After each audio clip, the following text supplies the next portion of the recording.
this. وإن عمل بخلاف ذلك فخدم الشهوة والغضب صح له الأخلاق القبيحة. But if they act in contradiction to that and serve the concupiscent and the irascible soul, the result is vile qualities. The result is vicious character. وهي صفات الشياطين, and these are the qualities of demons. وهي بذر الشقاء, and these are the seeds of wretchedness in the next life. فيتبين له في نومه كأنه قائم مشدود الوسط يخدم الكلب والخنزير. This will manifest in a dream as if he's standing in a state of total constriction, serving the dog and the pig. So if somebody sees in their dream that they're serving a dog or a pig, and they're in a state of constriction, this is what it means. That's what he's saying, that in the science of dreams, that's what that means. وَكَانَ مَثْلُهُ كَمَثْلِ رَجُلٍ مُسْلِمٍ يَأْخُذُ رِجَالًا مُسْلِمِينَ يَحْبِسُهُمْ عِنْدَ كَافِرِينَ. And this type of person is comparable to the one who takes a group of Muslims prisoner and hands them over to kafirin, to disbelievers.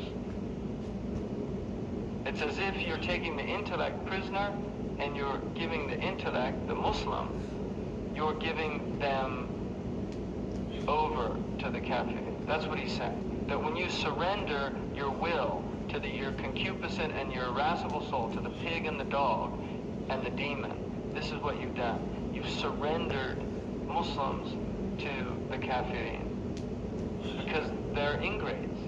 They don't appreciate the ni'mah, the blessings. فكيف يكون حالك يوم القيامة إذا حبست الملك وهو العقل? So how will you be on the day of judgment if you have jailed the angel, your intellect, or jailed the king? It could be either one. تحت يد الشهوة والغضب, under the sovereignty of desire and anger. You've taken the king and put the king under the sovereignty of desire and anger. How will your state be? وهم الكلب والخنزير. So you've put the king into the hands of the dog and the pig.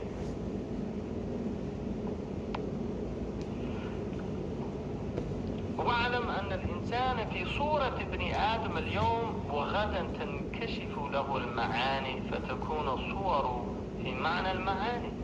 And know today that the human being is in the form of an Adamic creature. But tomorrow, the realities will be revealed, and the true state will be shown. So, what he's saying is that you might have the form of a human being, but your meaning is a dog or a pig or a demon. And that meaning is going to manifest. And that's why one of the blessings of this ummah is the Prophet ﷺ said it does not have masakh al-zahir. It will not have transmogrification externally. The external form will not be transformed into a pig or a donkey or a rat. That won't happen to this ummah. Any of the ummah, which includes the ummah ad-da'wah wa ummah al-istijabah, because the ummah of the Prophet ﷺ, and we forget this, the Europeans, the Asians, the Americans, they're all from, in our belief, they're all from the ummah of the Prophet ﷺ. We forget that. They're his ummah.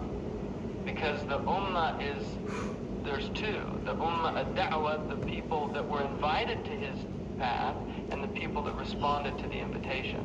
They're all considered from the ummah, which is why the ummah of Lut are the people he was sent to.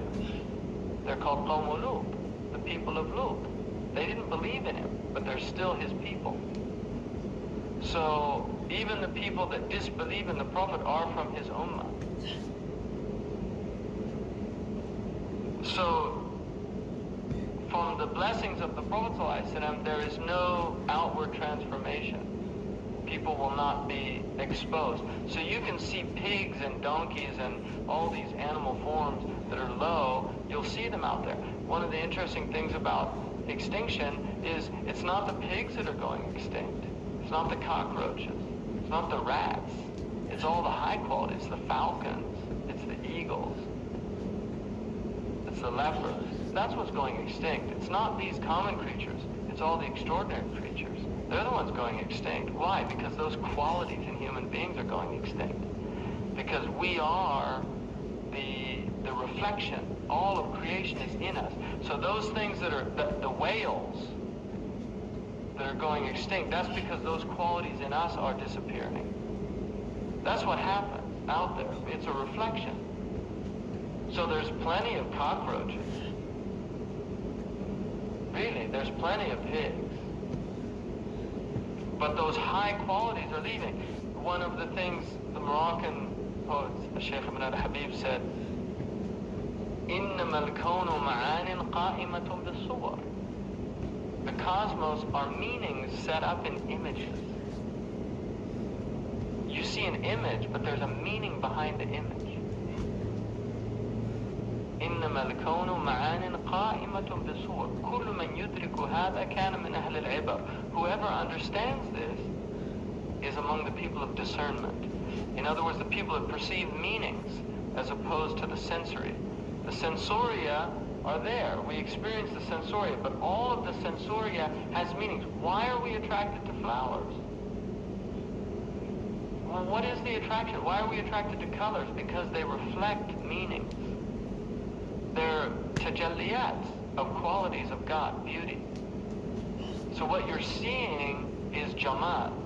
And that's what you're attracted to. And jamal is an attribute of God. So you're witnessing an attribute of God manifesting in creation, and that's what you're attracted to. If you don't see that, you're like the beasts. You're a person of sensoria because you're not recognizing the meaning. Why are we attracted to beauty? Because it's an attribute of God. Why don't we like ugliness? Because God is not ugly. And that's why the fitra nature, when it's healthy, it's attracted to those things that are beautiful, and it's put off by those things that are ugly. When the nature becomes distorted, corrupted, it's actually attracted to ugly things. It likes ugly sounds. That's why if you look at the way people dress today, it's ugly dress. Really. They put like ugly tattoos on their bodies. And they do these things because they're not well. Those are all indications of their states. But they're even unaware of that. They're not even aware they're sick. Because people in fitra will not do things like that. Those are distortions of the fitra state. Human beings always have dress. If you look at embellishment in Muslim clothes, why do Muslims put embellishments on their clothes? Why in Afghanistan? Why do they do that? They could just have a functional cloth, but why do they do the embroidery? What is that? It's in their nature. They're people of ihsan, so they make things beautiful. You could just make a functional carpet. Why make the design? Why? But that's an ugly design in my estimation. But why make the design? Do you know why did whoever did this, why did they do this? Do you see, really, why did they do this? Whoever made this here, somebody did this. They took time to do this. We could just be sitting up here in a functional thing without flowers, without just sitting here. What is that in the human being that wants to do that? That's ihsan. Ihsan means to make beautiful. Ahsana. It means to bring about husn. Asma'ullah al-husna, the beautiful names of God. Why are they beautiful? Because they are qualities of God. So anything that you see in the world that is beautiful is manifesting a quality of God. Those are the meanings in the forms. So the forms are there, but the meanings in the forms are what the people of discernment see. They don't see the externals. They see the internals. They see with the ayn al-basira, not with ayn al-basar. The eye of the heart, and not with the eye, this outward eye that we see. So this is what he's saying, that there are people out there that you see them in the form of a human being, but they're not humans, they're demons. They're pigs. They're dogs. That's the reality of their state. And it's not for me or you to judge, because we could be in the same thing. So you're pointing the finger at somebody else. Look at that dog over there, and you're a dog yourself. So it's much more important to be concerned with your own state. What's my state? Not what's their state. What's my state? فأما الذي غلب عليه الغضب فيقوم في صورة الكلب. So those who are overwhelmed by the irascible soul, they will stand on that day like a dog. وأما الذي غلب عليه الشهوة فيقوم في صورة الخنزير. And those who are overwhelmed by their concupiscent soul, they will stand on that day as a pig. لأن الصور تابعة للمعاني. Because the forms follow the function. The forms follow the qualities. In physiology, you say form follows function. Whatever the function of the organ is, the form follows the function. Whatever the function of the organ is going to be designed to fulfill that function. So, this is the reality, is that these forms will follow the meanings. وإنما يبصر النائم في نومه ما صح في باطنه. So people see in their sleep the reality of their inner state. وإنما عرفت أن الإنسان في باطنه هذه الأربعة. So now you know the reality of man, his internal reality is one of these four. فيجب أن يراقب حركاته وسكناته ويعرف من أي الأربعة هو. So it is absolutely necessary that the person is vigilant and observes his movements, his states of movement and stillness, to see among which of the four does he belong. So this is about introspection, looking at yourself, reflecting on your behavior, on your character. What am I? Am I a pig? Am I a dog? Am I a demon? Or am I an angel?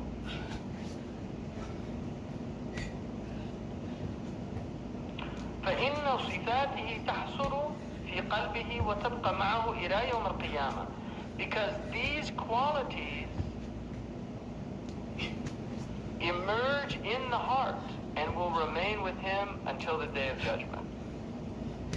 These are the qualities. So whatever your heart is filled with, if it's filled with anger, that's the reality. If it's filled with desire, that's its reality. If it's filled with treachery, unfaithfulness, makr, khuda, hila, all those things, then it's got the demonic qualities. And if it's filled with good, then it has the angelic qualities. Those are its realities. فإن بقي من جملة الباقيات الصالحات شيء فهو بذر السعادة. So if those things, the baqiyat al-salihat, the righteous, perpetual truths that go on forever, your dhikr, your prayer, your charity, your zakat, your hajj, all of those qualities, every good act that you did, even smiling in the face of your brother or sister, right? If you're a sister, even smiling in the face of your brother or sister, that's a charity that goes on. It's perpetual. So all of those qualities are going to be preserved by Allah, and these are all the seeds of felicity. These are all the things that you're planting here, and you will reap the harvest in the akhirah. وَإِنْ بَاقِيَ مَعَهُ غَيْرُ ذَلِكَ فَهُوَ بَذْرُ الشَّقَى. And if anything remains other than that, these are the seeds of wretchedness. These are the seeds of damnation. وابن آدم لا ينفك ولا ينفصل عن حركة أو سكون وقلبه مثل الزجاج. And the son of Adam is neither free of nor released from motion or stillness. You're either in motion, you're either doing something, or you're not doing something. You're either in a state of haraka or sakana. Right? In the du'as of the Prophet ﷺ, the fi harakati wa sakanati. right? في حركاتي وسكناتي, in my motion, my stillness. So you're in one state or the other. And your heart is like a glass. It's like a glass. وأخلاق السوء كالدخان والظلمة. And the foul characteristics are like smoke and like darkness. They're going to distort the glass so that you can't see through the glass. فإذا وصل إليه ذلك أضرم عليه طريق السعادة. So if these bad qualities reach the heart, then they cause a darkness that does not enable you to see with clarity. فإذا وصل إلى القلب, and then also وأخلاق الحسن كالنور والضوء, and the good characteristics are like light and clarity. فإذا وصل إلى القلب طهره من ظلم المعاصي. If they reach the heart, they purify the heart from the darkness of disobediences. From the darkness of disobedience. If these good qualities are being acted, then they cause a light to emanate in the heart. So the heart becomes functional. You can see with it. كما قال رسول الله صلى الله عليه وسلم أتبع السيئة الحسنة تمحوها. Follow up a bad deed with a good deed so it wipes it. The effects of it are wiped away. It's a polishing because there's oxidation that occurs, and that's what he's saying. والقلب إذا مضيء إما مضيء أو مظلم ولا ينجو إلا من أتى الله بقلب سليم. And the heart is either illuminating or it's endarkening. It's one of the two. It will either endarken or it will enlighten. And no one has salvation unless they come to Allah subhanahu wa ta'ala with a sound heart. لا ينفع مال ولا بنون إلا من أتى الله بقلب سليم. There's no benefit on that day except the one who comes to Allah with a sound heart. اللهم صل على سيدنا محمد وعلى آله وصحبه وسلم تسليما. سبحان ربك رب العزة عما يصفون والسلام على المرسلين والحمد لله رب العالمين. End of CD 3. This begins CD 4. بسم الله الرحمن الرحيم. وصلى الله على سيدنا محمد وعلى آله وصحبه وسلم تسليما. اللهم لا علم لنا إلا ما علمتنا إنك أنت العليم الحكيم. اللهم علمنا ما ينفعنا وانفعنا بما علمتنا وزدنا علما. اللهم افتح علينا حكمتك وانشر علينا رحمتك يا ذا الجلال والاكرام. وصل اللهم على سيدنا محمد وعلى اله الكرام. ولا حول ولا قوه الا بالله العلي العظيم. فضل في عجائب القلب.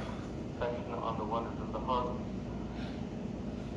إذا أعلم أن للقلب بابين للعلوم، واحد للأحلام والثاني لعالم اليقظة، وهو الباب الظاهر إلى الخارج. فإن نام غرق باب الحواس فيفتح له باب الباطن ويكشف له غيب من عالم الملكوت ومن اللوح المحفوظ فيكون مثل الصوت. وربما احتاج كشفه إلى شيء من تعبير الأحلام. وأما ما كان من الظاهر فيظن الناس أن به اليقظة وأن اليقظة أولى بالمعرفة، مع أنه لا يبصر في اليقظة شيء من عالم الغيب. وما يبصر بين النوم واليقظة أولى بالمعرفة مما يبصر من طريق الحواس. He says, know that the heart has two doors to the knowledge of those sciences.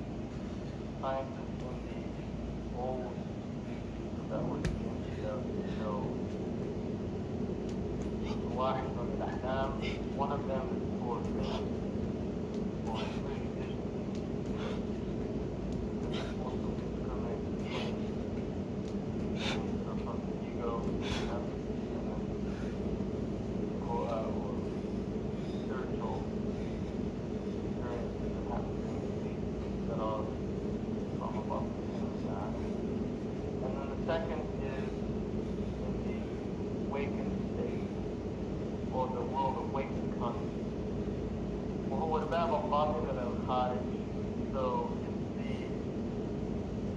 external door to the outward world.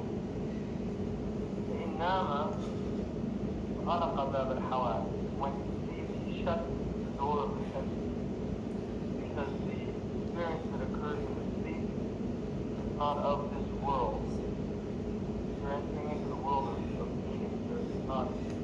This world has meaning, but most people are overwhelmed by the sensory perception of the world, Victoria, and so they don't delve into the meaning. They only see the outward form. يعلمون ظاهرا من الحياة الدنيا. The Quran says they know the outward of this world. وهم عن الآخرة هم غافلون. But about the real world, they're in a state of ignorance. So people experiencing the world experience it in a somnambulent state. The world is like dreams that they don't really know what it means. People have jumbled dreams. أضغاث الأحلام, the Quran calls it.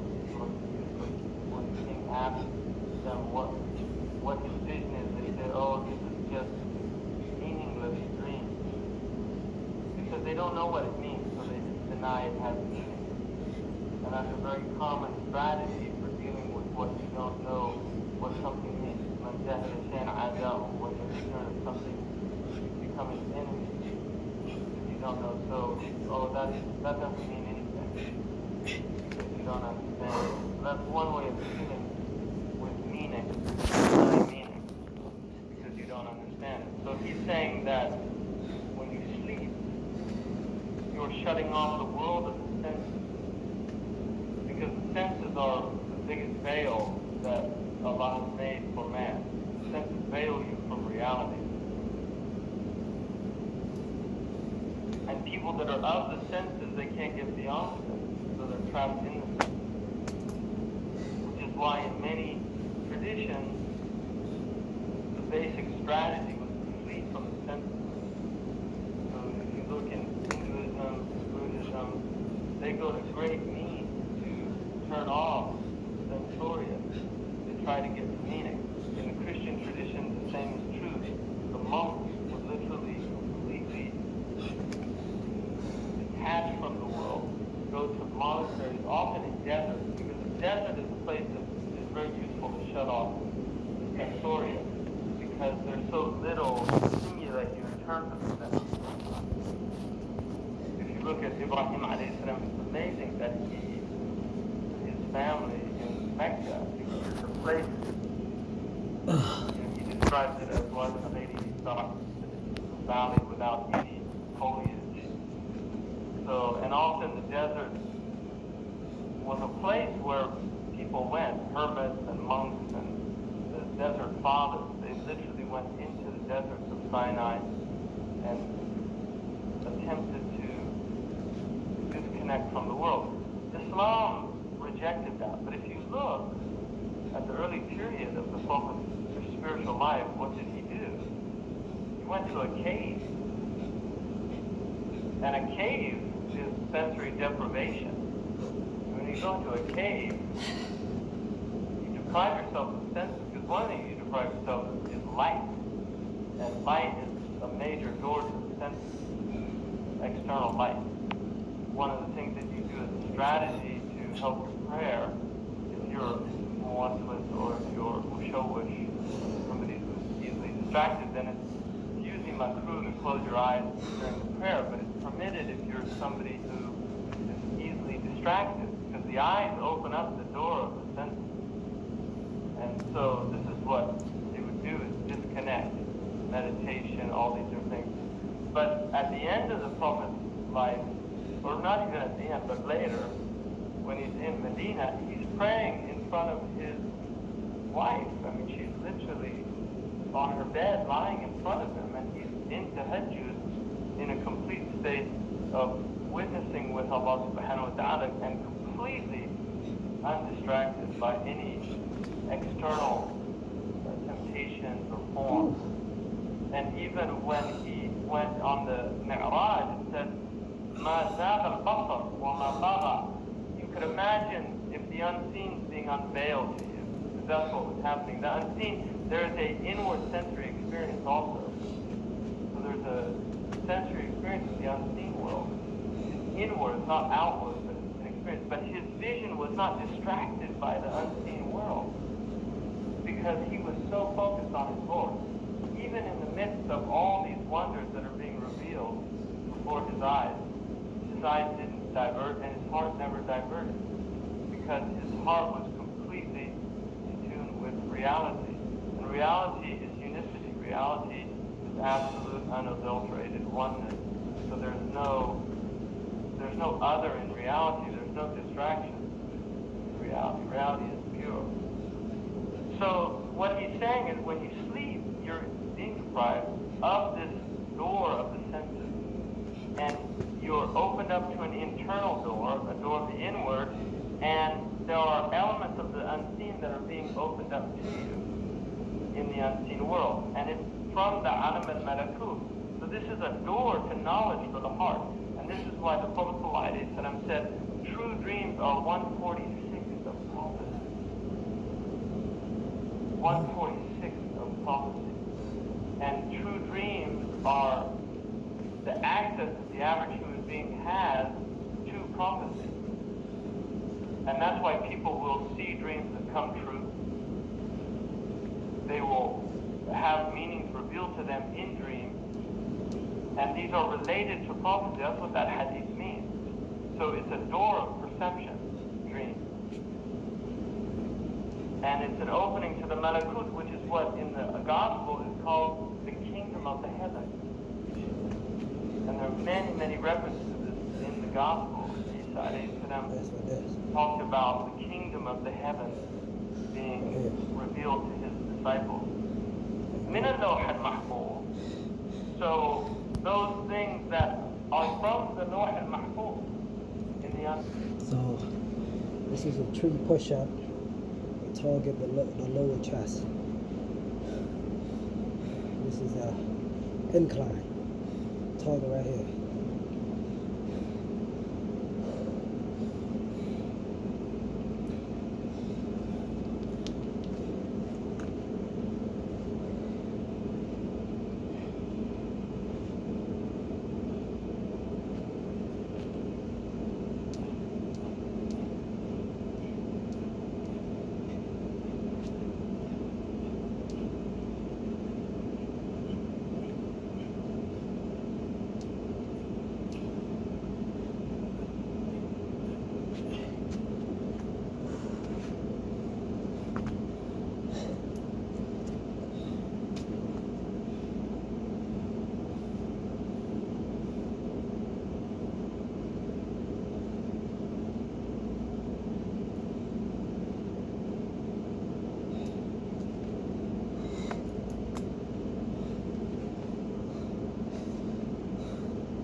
chair dip also target your back.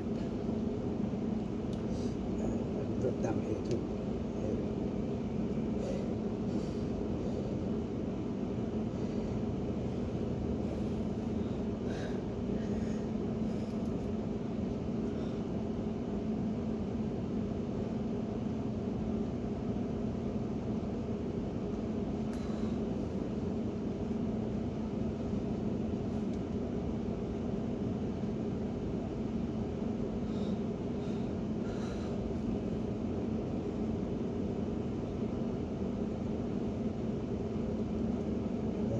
That's good for that.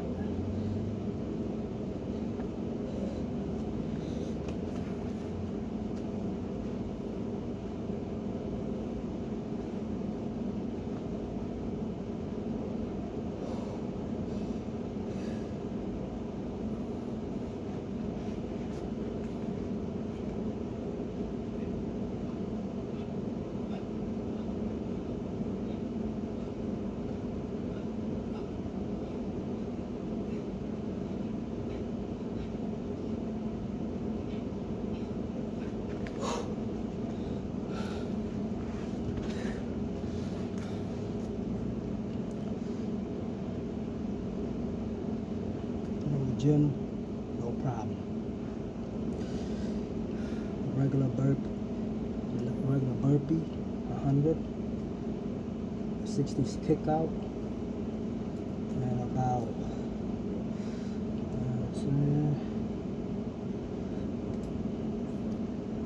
100 and about 200 dips, and tree push-up. Be 125. Yeah, so I'm about to hit some more tree push-up because it's right here. Those that have like saggy